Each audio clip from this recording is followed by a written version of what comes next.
অধ্যাপক আবুল কাশেম ফজলুল হক, হাসিনাকে ফিরিয়ে এনে বিচারের মুখোমুখি করা উচিত। আইন শৃঙ্খলা পরিস্থিতি, অপরাধ দমনে আরও তৎপর হওয়া প্রয়োজন। পিলখানায় সেনা হত্যার ফের পূর্ণাঙ্গ তদন্তের দাবি জামায়াতের। রাজপথে পাওয়া যায়নি এমন অনেকেই এখন সংস্কারের কথা বলছে তারেক রহমান।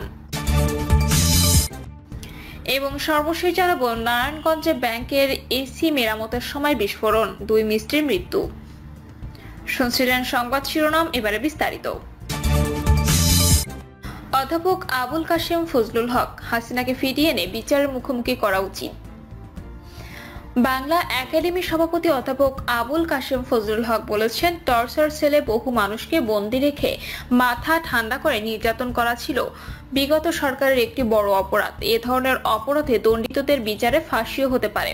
দেশবাসী আশা করে বন্দি বিনিময় চুক্তির আওতায় ভারত থেকে শেখ হাসিনাকে দেশে ফিরিয়ে এনে বিচারের মুখোমুখি করা উচিত। আবুল কাশেম ফজলুল হক বলেন, 21-এর চেতনায় উজ্জীবিত হয়েই দেশের ছাত্র জনতা জুলাই গণ অভ্যুত্থানে ফ্যাসিস্ট আওয়ামী সরকারের পতন ঘটিয়েছে। আওয়ামী সরকার প্রধান শেখ হাসিনা নিজেকে একছত্র ক্ষমতার অধিকারী মনে করতেন। নির্বিচারে গুম খুনের নির্দেশদাতা হিসেবে জাতির কাছে তিনি অত্যাচারী শাসকে পরিণত হয়েছিলেন। বিচার বিভাগ, আইন প্রয়োগকারী সংস্থা, প্রশাসন সহ সব প্রতিষ্ঠানই তার একক নির্দেশে পরিচালিত হতো। ফলে হাইকোর্ট ও সুপ্রিম কোর্ট তার মর্যাদা হারিয়েছিল। দীর্ঘদিনের অপশাসন, অন্যায়, অত্যাচার ও দুর্নীতির কারণে তিনি রাষ্ট্র পরিচালনার যোগ্যতা হারিয়ে গণ অভ্যুত্থানের মুখে দেশ ছেড়ে পালিয়েছেন।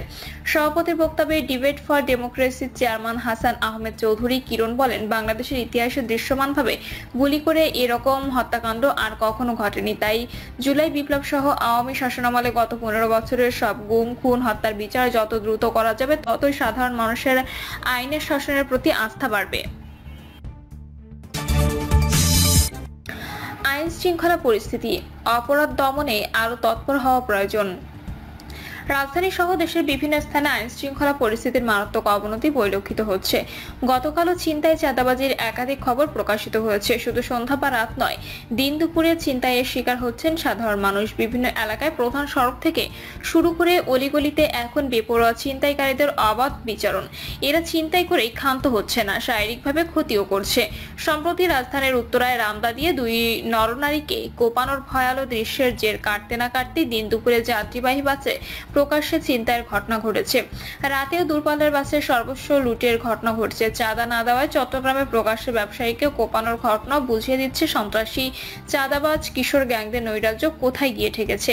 কিশোর গ্যাং সহ নানা শ্রেণীর অপরাধীরা যেভাবে দাপটের সঙ্গে অস্ত্র ব্যবহার করছে, তাতে দেশবাসী নিরাপত্তা যে সংকটে তা বলার অপেক্ষা রাখে না। আইন শৃঙ্খলা বাহিনী অবশ্য ডেভিল হান্ট সহ অপরাধীদের ধরতে কাজ করছে, বিভিন্ন ঘটনার পরিপ্রেক্ষিতে অপরাধীদের গ্রেপ্তারও করছে, কিন্তু অপরাধ দমনে তা কার্যকর ভূমিকা রাখতে পারছে না। ছিনতাই, চাঁদাবাজি, ফুটপাত দখল, আধিপত্য বিস্তার, রাজনৈতিক বিরোধ কিংবা সামান্য দ্বন্দ্ব, প্রায় সব ক্ষেত্রে আগ্নেয়াস্ত্র ও দেশীয় অস্ত্রের ব্যবহার বৃদ্ধি পাওয়ায় নিরাপত্তাহীনতায় ভুগছেন সাধারণ মানুষ। আইন শৃঙ্খলা বাহিনী ও সংশ্লিষ্টদের মতে, রাজধানী সহ দেশের বিভিন্ন স্থানে অস্ত্রবাজির পেছনে বিগত জুলাই আগস্ট অভ্যুত্থানের সময় আইন শৃঙ্খলা বাহিনীর অস্ত্র লুটেরাদের ভূমিকা রয়েছে। জেল পালানো ও জামিন নিয়ে বেমালুম বের হয়ে যাওয়া বড় অপরাধীরাও তাদের পুরনো কর্মে ফিরে গেছে। কাজেই আইন শৃঙ্খলা বাহিনীর তৎপরতা বৃদ্ধি না পেলে যে এই পরিস্থিতির অবনতি বই উন্নতি হবে না তা বলাই বাহুল্য। আমরা মনে করি, যে কোনো মূল্যে দেশের আইন শৃঙ্খলা পরিস্থিতি সহনীয় পর্যায়ে নিয়ে আসার বিকল্প নেই। জুলাই বিপ্লবের পরে আইন শৃঙ্খলা বাহিনীকে পুরোপুরি কার্যকর করা যাচ্ছে না কেন তা খতিয়ে দেখতে হবে। প্রয়োজনে যৌথ বাহিনীর অভিযানের পরিধি বাড়াতে হবে। ঘটনা ঘটে গেলে নয়, অঘটনের আগেই তা ঠেকাতে গোয়েন্দা কার্যক্রম বৃদ্ধি করতে হবে। ব্যর্থতার ক্ষেত্রে সংশ্লিষ্টদের কঠোর জবাবদিহিতার আওতায় আনতে হবে। বিশেষ করে আইন শৃঙ্খলার সঙ্গে জড়িত কেউ অপরাধীদের প্রশ্রয় দিচ্ছে কিনা কিংবা নিজেরাই জড়িয়ে পড়ছে কিনা সেদিকেও নজর দিতে হবে। রাজধানী সহ সারা দেশে হত্যা, খুন সহ সব ধরনের অপরাধ ও নৈরাজ্যকর পরিস্থিতি নিরসনে অন্তর্বর্তী সরকার কার্যকর পদক্ষেপ নেবে, এটাই প্রত্যাশা। পিলখানায় সেনা হত্যায় ফের পূর্ণাঙ্গ তদন্তের দাবি জামায়াতের।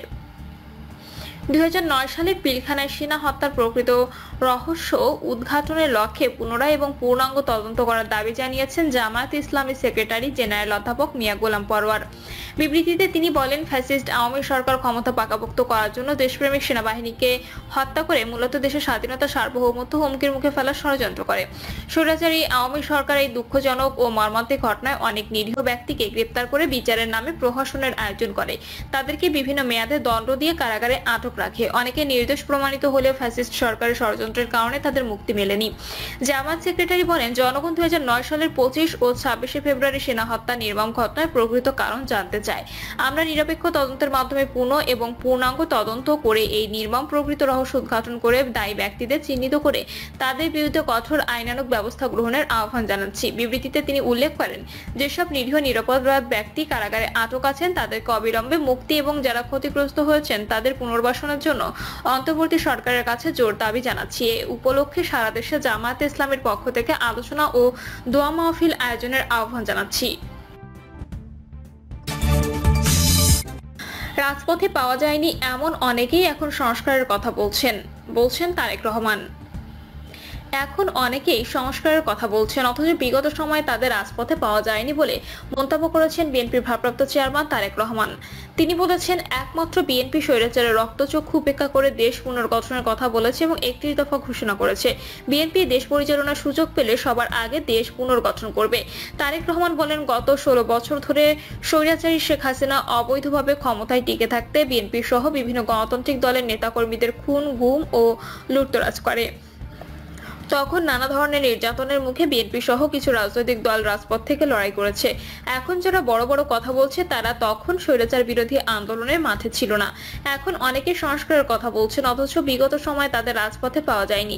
তিনি বলেন, বিএনপির মূল লক্ষ্য ভেঙে পড়া, রাষ্ট্র কাঠামো মেরামত করা, কৃষকের উৎপাদন, নারীর ক্ষমতায়ন, স্বাস্থ্যসেবার উন্নয়ন করাও আমাদের লক্ষ্য। জনগণের ভোটে বিএনপি রাষ্ট্র ক্ষমতায় গেলে অগ্রাধিকারের ভিত্তিতে এসব করবে। এ সময় নেতাকর্মীদের উদ্দেশ্যে বিএনপির ভারপ্রাপ্ত চেয়ারম্যান বলেন, দেশের জনগণের সমর্থন নেই এমন কোনো কাজ বিএনপি করে না। বিভ্রান্ত হয়ে অনৈতিক কাজে জড়িয়ে পড়া নেতাকর্মীর বিরুদ্ধে ইতিপূর্বে ব্যবস্থা নেওয়া হয়েছে, তাই বিএনপির বিরুদ্ধে কারো অপপ্রচারে বিভ্রান্ত হবেন না। দেশের মানুষের প্রত্যাশা অনুযায়ী দেশ পুনর্গঠনের দ্রুততম সময়ে স্বচ্ছ নির্বাচন দেওয়া জরুরি বলে এ সময় মন্তব্য করেন তিনি। তারেক রহমান বলেন, যে স্বৈরাচারের বিরুদ্ধে আমরা বিগত 17টি বছর আন্দোলন করেছি সেই স্বৈরাচার আজ পলাতক, তবে তারা বিভিন্নভাবে মাথাচাড়া দেওয়ার চেষ্টা করছে। ষড়যন্ত্রকারীরা কিন্তু বসে নেই। বিভিন্ন দাবি দেওয়ার অছিলায় বিভিন্ন রকম ষড়যন্ত্রের মাধ্যমে তারা তাদের প্রচেষ্টা অব্যাহত রেখেছে। তাদের এই লক্ষ্য আমরা হাসিল করতে দিতে পারি না। দেশের মানুষকে যদি রক্ষা করতে চাই, সর্বোপরি বাংলাদেশকে যদি রক্ষা করতে হয়, তাহলে আমাদের সবাইকে যে কোনো মূল্যে ঐক্যবদ্ধ থাকতে হবে। বিএনপির এই শীর্ষ নেতা বলেন, আমাদের মধ্যে মতপার্থক্য থাকতেই পারে, আমরা বসবো, আলোচনা করব।